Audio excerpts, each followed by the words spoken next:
Evangelho segundo Marcos, capítulo 9, versículo 33. Os irmãos encontraram?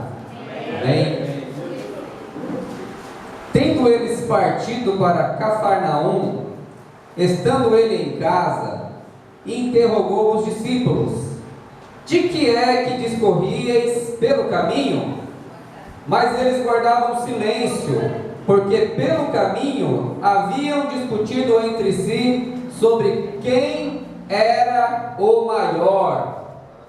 E ele, assentando-se, chamou os 12 e lhes disse: se alguém quer ser o primeiro, será o último e servo de todos.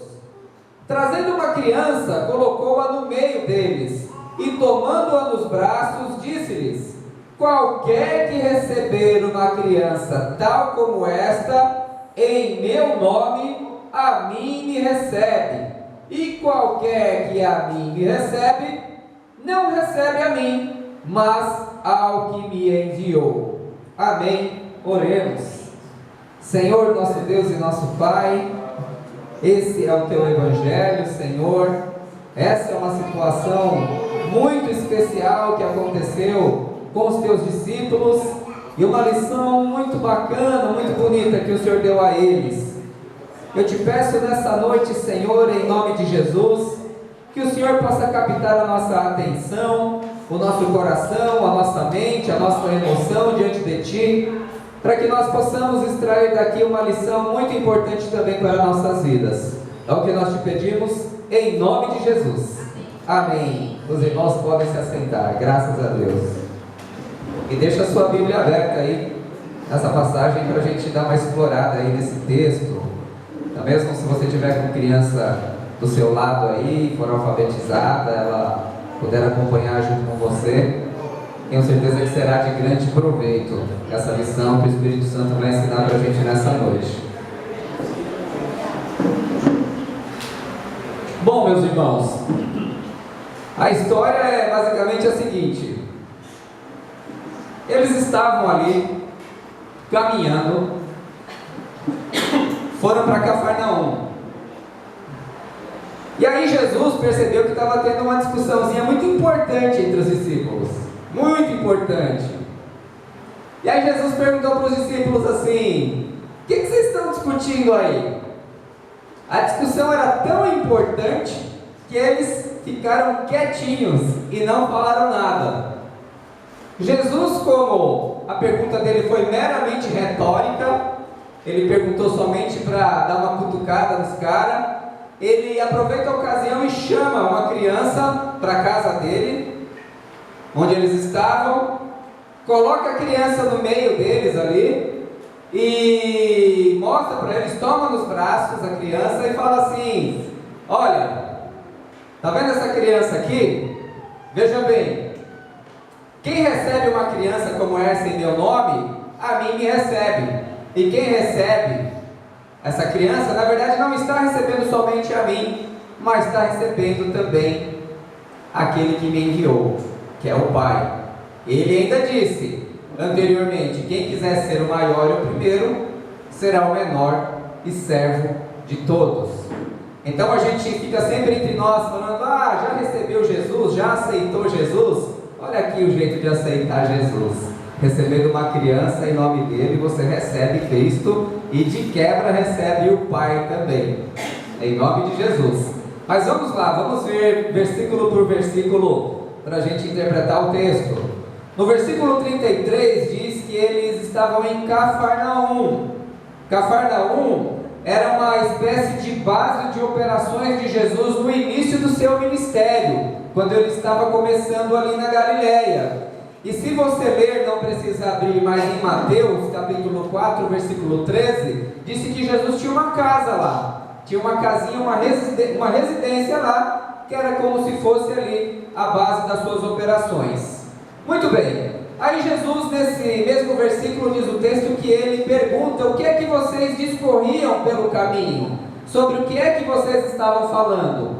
Você pergunta assim: pastor, Jesus não sabia? Jesus sabia, porque Jesus ele tem a onisciência, vamos por assim dizer, a natureza divina dele comunica a sua natureza humana aquilo que está acontecendo. Nem sempre, mas muitas vezes. No caso aqui, o texto deixa claro que ele sabia, porque depois ele dá uma lição para os discípulos, sem eles terem respondido a pergunta. Na verdade, Jesus faz assim, perguntas provocativas para levar os caras à reflexão. Pensa bem, do que vocês estão falando? Será que é tão importante assim? Bom, no versículo 34 diz que eles guardaram silêncio, eles ficaram quietos. Sabe aqueles jovens que às vezes estão falando algum assunto, o pai pergunta: o que vocês estão falando? Eles ficam quietos, porque sabe que estava saindo bobagem dali, eles não querem serem como se eles fossem tomar uma bronca, então eles preferem ficar quietos, e eles guardaram silêncio, provavelmente porque eles ficaram com vergonha de dizer sobre o que eles estavam falando. O autor do Evangelho que nos explica que eles estavam falando, discutindo para ver quem era o melhor, discutindo para ver quem era o maior, quem era o mais importante. Veja que discussão importante que eles estavam tendo. E é uma coisa assim muito interessante ou chocante, porque logo anteriormente Jesus disse que ia morrer, que ele ia ser morto. Quer dizer, e logo depois os caras estão discutindo para ver quem que era o maior. Então, naquele tempo os discípulos ficavam discutindo bobagem. Hoje não, hoje a gente só fala coisa séria, só coisa do reino, só coisa espiritual importante. Mas naquela época os caras querendo saber quem que era o maior. Então, eles provavelmente, intuitivamente já perceberam que era uma discussão boba aquela. Então nem vou falar, porque os caras já tinham tomado tanta bronca de Jesus até esse momento aqui, eu não quero tomar mais uma. E aí eles ficaram quietos. Essa discussão, irmãos, para ver quem é o mais importante, quem é o maior, quem é que vai mandar mais, parece uma coisa assim que é brincadeira, parece que é uma coisa boba, como eu tenho dito aqui. Mas na verdade, essa discussão, ela é a discussão que de certa forma fez com que a humanidade chegasse a esse ponto que ela se encontra nesse momento. O que é que eu quero dizer com isso, meus irmãos? Essa discussão para saber quem é que manda no grupo, quem é o líder, quem é o maior, ela expressa uma natureza animal, uma natureza humana, carnal, que está na natureza. Eu vou dar um exemplo. Conversava com a Andréia. Eu gosto muito de assistir aqueles...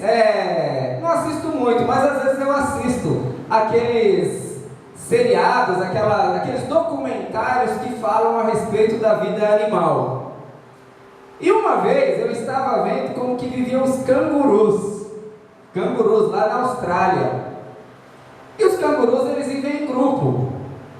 Mas chega um momento que tem um canguru que manda no grupo todo. Não é rebanho o nome, eu não sei como é que é o nome de grupo de canguru, eu não sei. A canguruzada lá, pronto. Tem um que manda. E o que é interessante, que aquele que manda, ele fica com todas as fêmeas do rebanho. E como é que eles decidem isso?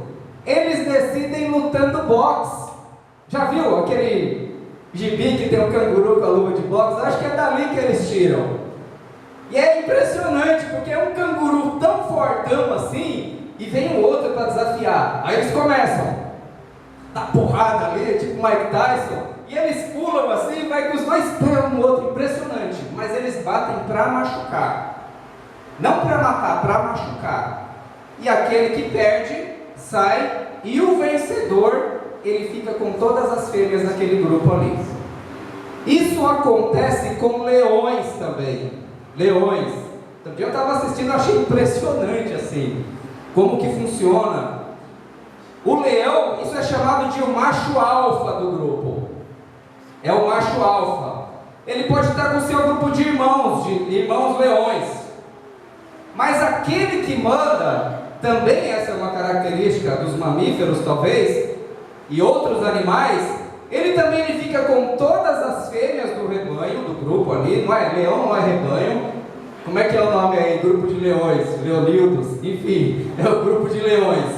Muito bem. E o que é impressionante, quando um leão, ele toma o lugar do macho alfa, ele mata todos os filhotes do leão anterior.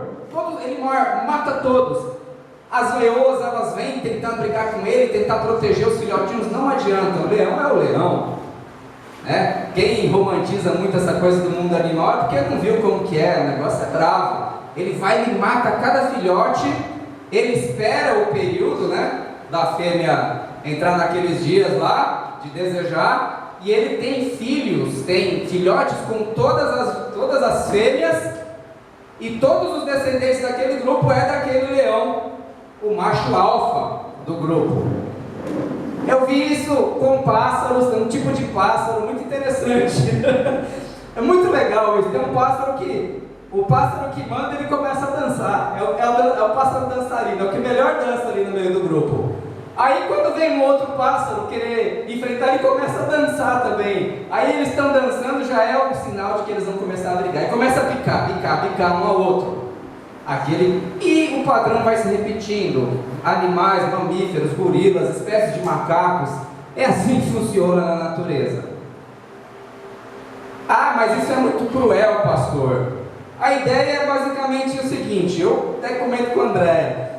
Imagina, no mundo humano já foi assim um dia também.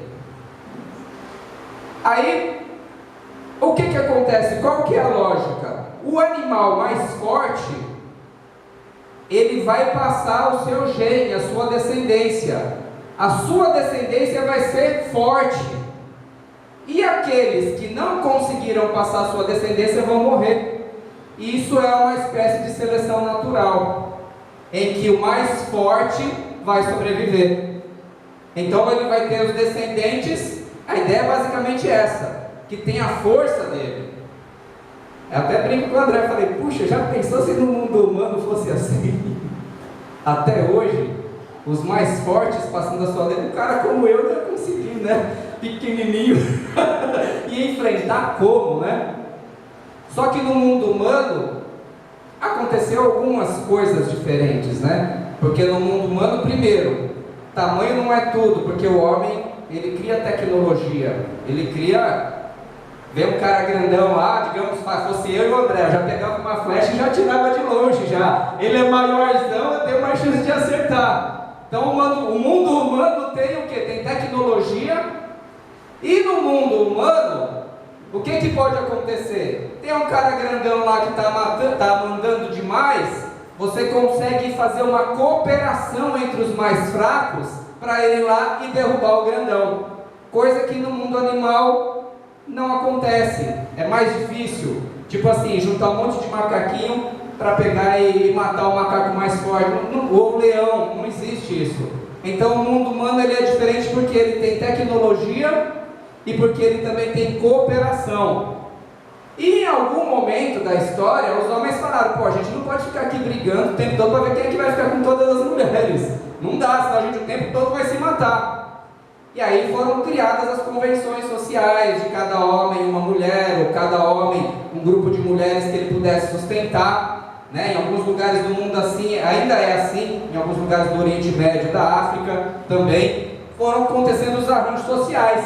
Por isso que hoje no nosso meio tem um cara pequeno, tem um cara grande, tem um cara forte, tem um cara médio, porque a sociedade ela entrou num certo acordo em relação a isso. Pastor, o senhor está dando uma volta muito grande. Não, não estou. Veja só você. Chega um momento que os homens, eles não estão mais discutindo para ver quem é que vai ficar com todas as fêmeas do rebanho. Não é mais assim. Em alguns lugares ainda é assim.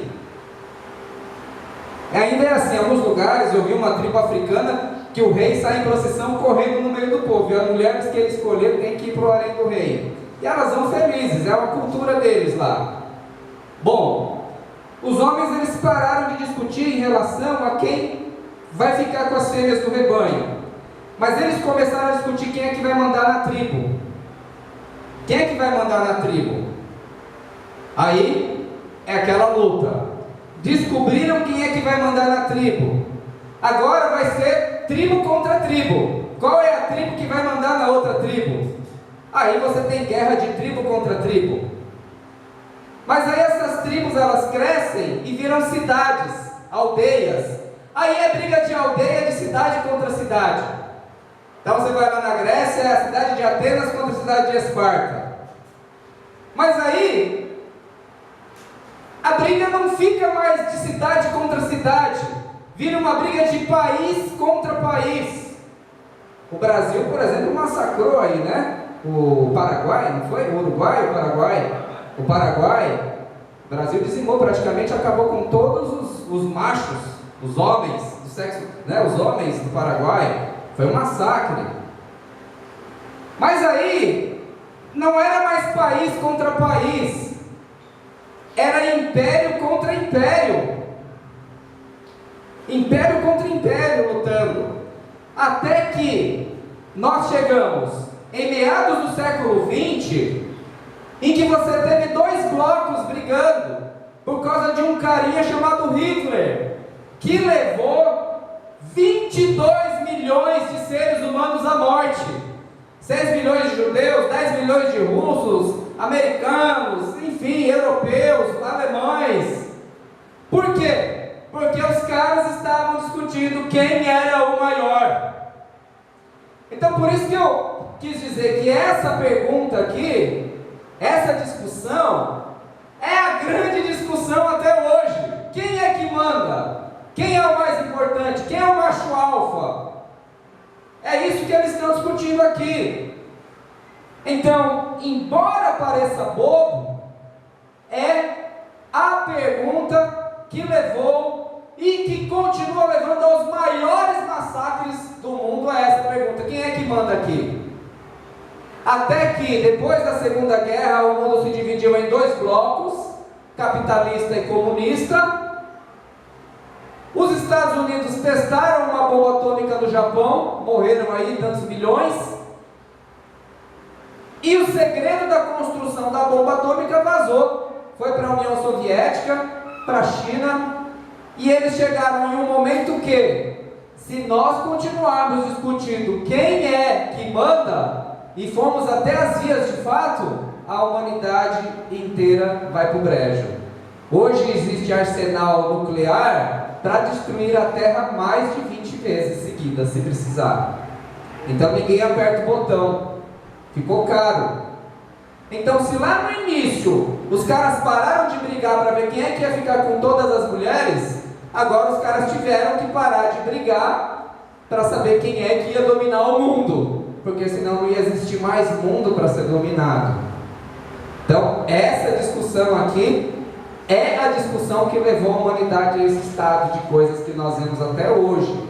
E até hoje, os homens brigam nas empresas, nas famílias, nas igrejas, para ver quem que é o maior, quem é que manda mais. Às vezes o grupo dentro da igreja, quem é que manda desse grupo aqui? A discussão não chega a um acordo. Não é assim até hoje, até os dias de hoje? Essa é a discussão. Jesus, ele não deixa passar batido. Veja no versículo 35, diz que ele assentou-se e chamou os 12. E essa lição é muito importante, porque aqui ele tem, quando Jesus senta, é a postura de mestre do Oriente Médio. Ele solta aqui uma máxima, um ensinamento, alguns chamam de apotegma também, que diz assim: se alguém quiser ser o primeiro, será o último e o servo de todos. E ele ensinou isso várias vezes. Eu vou citar alguns textos aqui que eu sei que alguns anotam. Mateus 20, de 26 a 27, Mateus 23, 11, Marcos capítulo 10, 43 e 44, Lucas 9, 48, Lucas 14, 11, Lucas 18, 14. Essa foi uma das lições que Jesus mais repetiu no seu ministério. Quem quiser ser o primeiro, será o último e servo de todos. Com isso, Jesus mostra o quê? É aqui que Jesus mostra cabalmente que o Evangelho é uma contracultura. Vai exatamente no sentido contrário da pergunta, porque se no mundo se pergunta quem é o maior, no reino de Deus se pergunta quem é o menor, e o menor será considerado o maior. Então faz uma inversão daquilo que o mundo até hoje realiza. Quem é que sai na capa das revistas?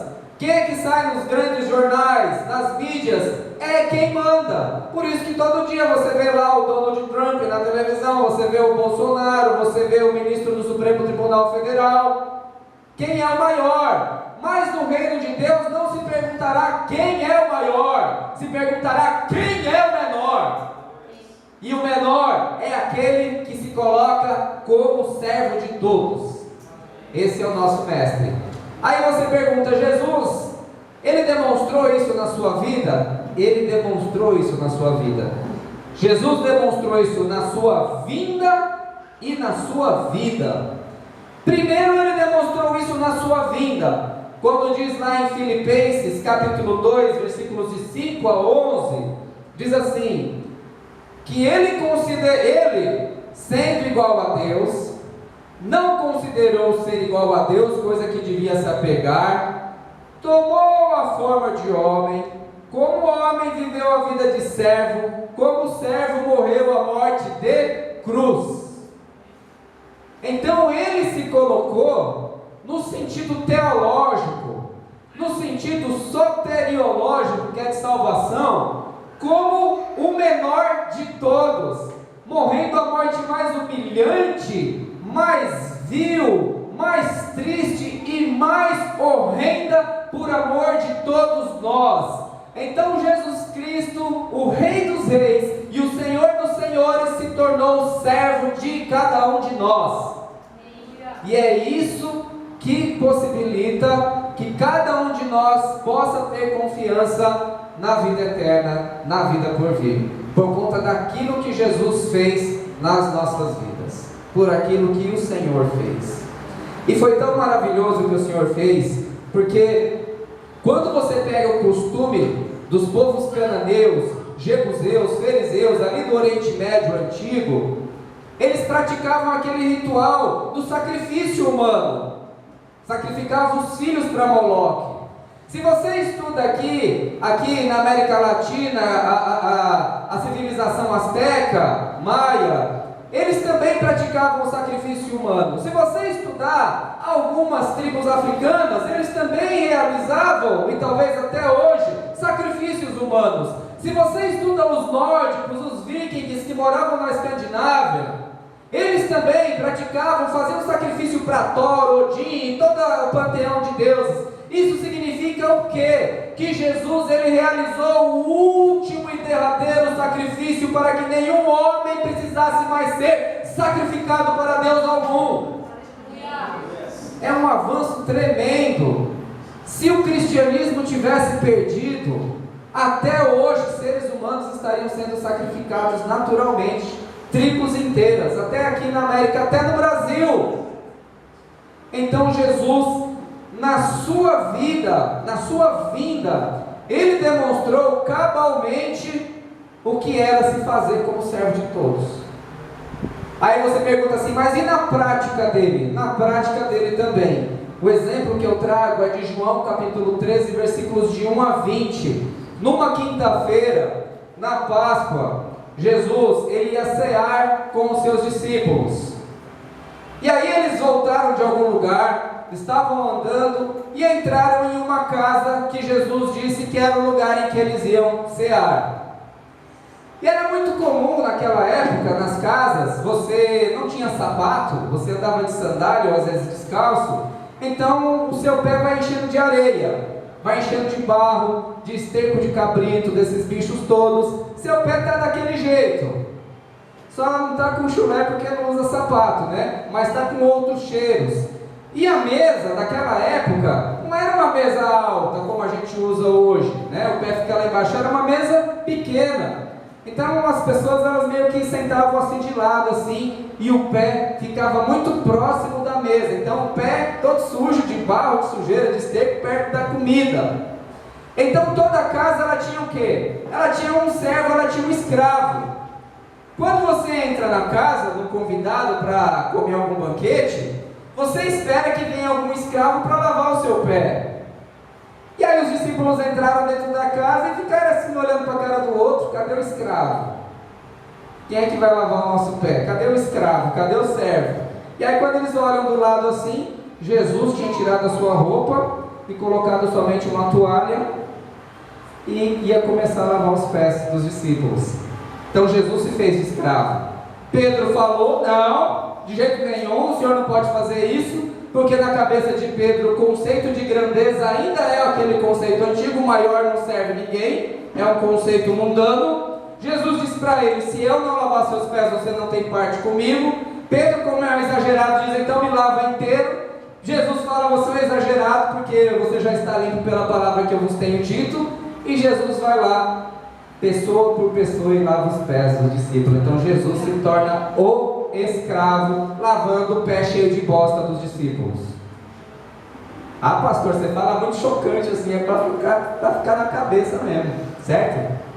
Está sentando perto aí, foi aquilo. Então, veja, Jesus na sua vinda e na sua vida, ele se coloca como servo de todos, como o último de todos. E Jesus continuou o ensino, lá no versículo 36 e 37, ele diz assim, o texto, que ele trouxe uma criança e colocou no meio deles. Isso mostra que Jesus tinha amizade com criança. Eles estavam dentro de uma casa, ele olhou assim na janela: pivete, vem cá. O moleque foi lá, colocou o moleque no meio deles, e o texto diz que ele pegou a criança em seus braços. E a criança naquele tempo, a concepção não era como a gente tem hoje.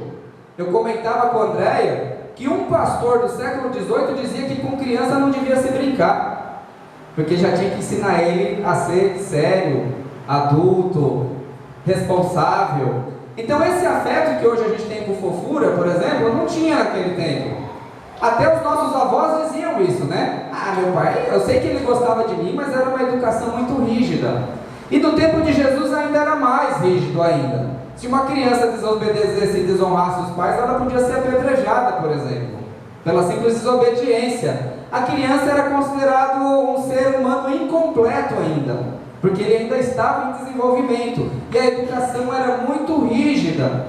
Mas Jesus, mais uma vez, ele mostra aqui uma certa contracultura, porque ele pega uma criança nos seus braços, coisa que os mestres da época não costumavam fazer. Então, esse é o seu Senhor. Muito bem. E aí Jesus ele diz assim, continuando um texto: qualquer que receber uma criança como esta. O que significa receber?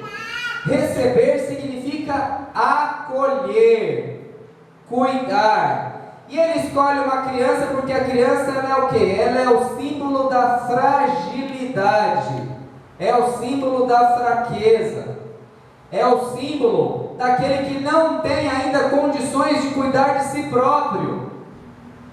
Representa aqui a criança todos aqueles que são necessitados.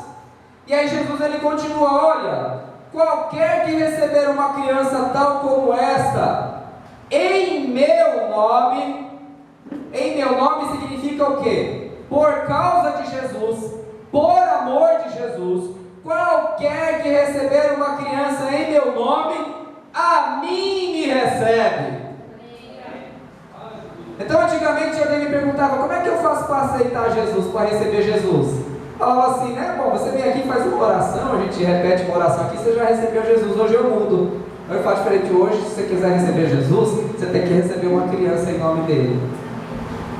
E não tem erro, porque o próprio Jesus está falando isso, o próprio Cristo está falando.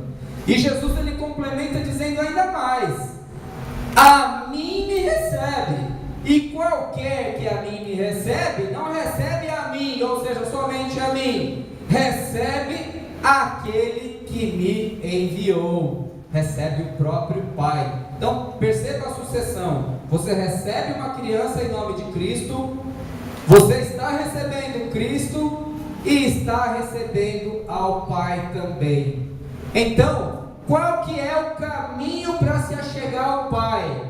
São orações? São louvores? São rituais? São contribuições? Talvez. Mas uma coisa que a gente pode ter certeza: quem quiser tocar o Pai tem que receber uma criança em nome de Jesus. Tem que receber uma criança em nome de Jesus. E aí isso comunica para a gente que a principal e primordial função e ação da comunidade, do povo de Deus, é acolher crianças em nome de Jesus.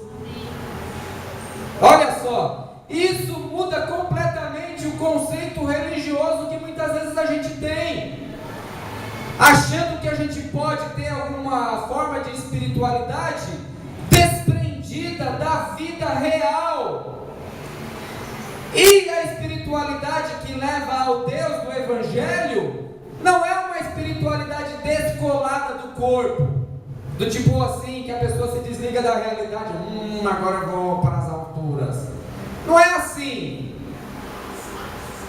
A espiritualidade do Evangelho é a espiritualidade do corpo, da realidade, do acolhimento, em que uma pessoa acolhe, recebe e ajuda uma pessoa com necessidade, e assim fazendo ela toca o próprio Pai. Como é que eu chego a Deus, pastor? Recebendo uma criança em nome de Jesus. E tudo que estão ensinando aí fora pode estar equivocado em relação a isso daí.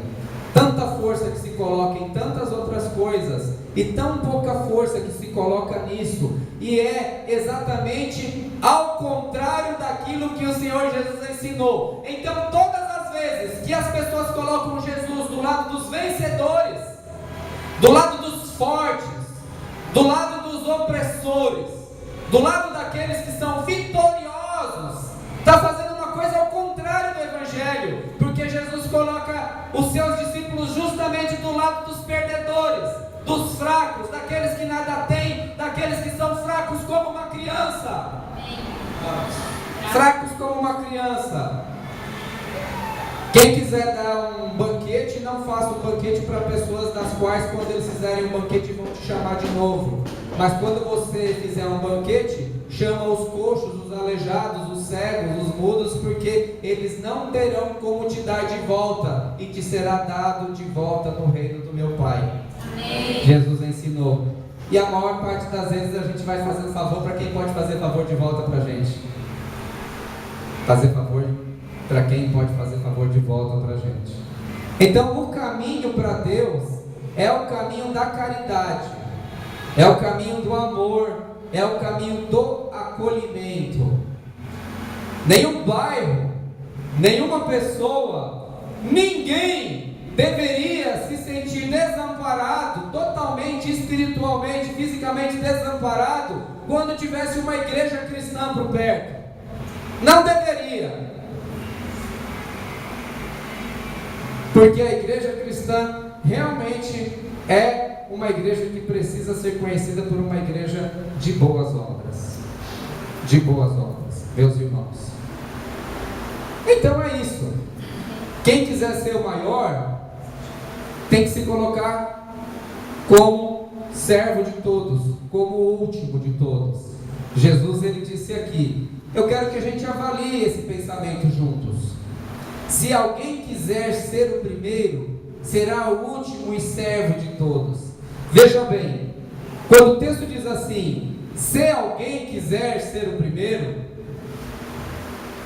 ele não está incentivando você a ter um tipo de ambição. Eu quero ser o maior, então eu vou fazer o bem para as pessoas. Não é isso. Mas ele está dizendo aquilo que será considerado no reino de Deus a respeito da sua pessoa. Então, se você na sua vida se colocou como servo de todos, como último de todos, no reino de Deus você será considerado grande, automaticamente. Se você ler lá, Lucas 12:33, ele dá o caminho para quem quiser ter um tesouro no céu. Vendei seus bens, dá esmola e terá um tesouro no céu. Jesus dá o caminho ali. Para que esses textos parece que para a igreja moderna é como se não existisse no Evangelho. Então como é que eu faço para ser considerado o maior de todos no reino de Deus? É me tornando servo de todos aqui nesse momento. Então, como que você pode fazer isso? Como é que a gente pode fazer isso nas nossas vidas? A gente pode, por exemplo, usar a própria comunidade que a gente está inserido para fazer isso. Na própria comunidade. Vou dar exemplos daqui, por exemplo. Exemplos daqui. Aqui você tem oportunidades muito grandes de servir a comunidade, de se colocar como o último de todos. Você pode escolher fazer aquelas coisas que ninguém quer fazer, e que talvez ninguém precise saber que você fez. Pastor já está jogando indireta. Estou. Não é indireta para ninguém, mas como Jesus ele enfatiza esse texto, esse ensinamento várias vezes, a gente também tem que enfatizar. Então, por exemplo, você pode dar o seu nome para alguém, Francisca talvez, e pensar, como é que eu posso fazer para ajudar? Na limpeza da igreja, limpar o salão da igreja, limpar o banheiro da igreja, estocar papel, trocar o lixo, arrumar a cozinha, a sala que nossos filhos têm aula, chegar mais cedo no dia da Santa Ceia, ajudar a preparar a ceia. Porque, meus irmãos, a igreja está indo para o 5º ano e são sempre as mesmas pessoas que fazem isso. São sempre 2 ou 3 que fazem, que vem aqui lá da igreja inteira. Estamos indo por 5 anos. Pode chegar mais cedo, limpar as cadeiras, colocar envelope. Formas de ajudar comunitariamente. A gente não contrata um profissional para fazer isso, primeiro porque não é o momento para fazer isso, tem coisa mais importante para fazer por dinheiro. E por outro lado que a gente não quer tirar o privilégio das pessoas poderem fazer isso daí também. Isso que eu falo no âmbito da igreja, também pode ser no âmbito da sua família também. Ajudando na limpeza, ajudando em algum reparo, trazendo um bolinho para no final do culto a gente repartir, né? Esse momento é importante, esse momento do final do culto. Ele não é à toa que ele acontece. Ele é uma provocação para que as pessoas fiquem um pouco mais e conversam e conheçam uns aos outros. Não está ali à toa. Porque o pastor coloca cantina. Se for cantina, tem gente que não tem dinheiro para comprar lanche. E aí ele vai ficar ele sempre vai ficar na sua dependência, de certa forma. Então a gente faz de uma forma para que não precise chegar a esse ponto. Ok? Não fica dando essa incentivada para juntar dinheiro para fazer aquilo. Não precisa tudo envolver dinheiro. Você pode chegar mais cedo e fazer café, cortar o bolo, enfim. Você pode chegar mais cedo e ficar ali na porta recepcionando pessoas, cumprimentando, só cumprimentando. Eu já contei a história aqui de gente que entrou na igreja. Eu vi isso, não é que me contaram, e que só não se suicidou porque foi muito bem recebido na igreja que foi. E conheci história ao contrário também, de gente que se suicidou porque foi maltratado na igreja, chegou muito deprimido. E as duas histórias de eu saber, a uma eu vivenciei, a outra, gente muito próxima, a gente contou que aconteceu isso daí. Então pode chegar mais cedo para cumprimentar pessoas. Você pode, fala sempre em evangelismo aqui, você pode chegar mais cedo e ficar lá na frente panfletando. Não precisa ficar andando. Eu sei que às vezes é meio... Na casa, lá na outra casa, eu fazia isso. Chega mais cedo, 15 minutos que você ficar aí na frente, eu quero evangelizar, pronto. Você pode usar o seu dom para abençoar outras pessoas. Dom é aquilo que o Espírito Santo te deu. Lá você vai ver isso lá em 1 Coríntios 12. É o seu dom. É um dom especial. Não me atrapalha não, viu, se quiser deixar. Eu prefiro elas aqui brincando assim do que... Você pode usar o seu talento. Talento não é o dom que o Espírito Santo te deu, mas é um negócio que já nasceu com você já. Você tem para ajudar outras pessoas também na comunidade. E tudo isso também fora daqui. Você pode chegar mais cedo no seu trabalho e buscar o café. Você pode chegar mais cedo no seu trabalho e colocar sua mão na mesa dos seus amigos e orar por eles, enquanto eles não chegaram ainda. Você pode fazer aquilo que ninguém quer fazer. Aquilo que ninguém quer fazer, você pode fazer. Aqui ele vai derrubar o microfone aí. Fofura! Depois você brinca com o microfone.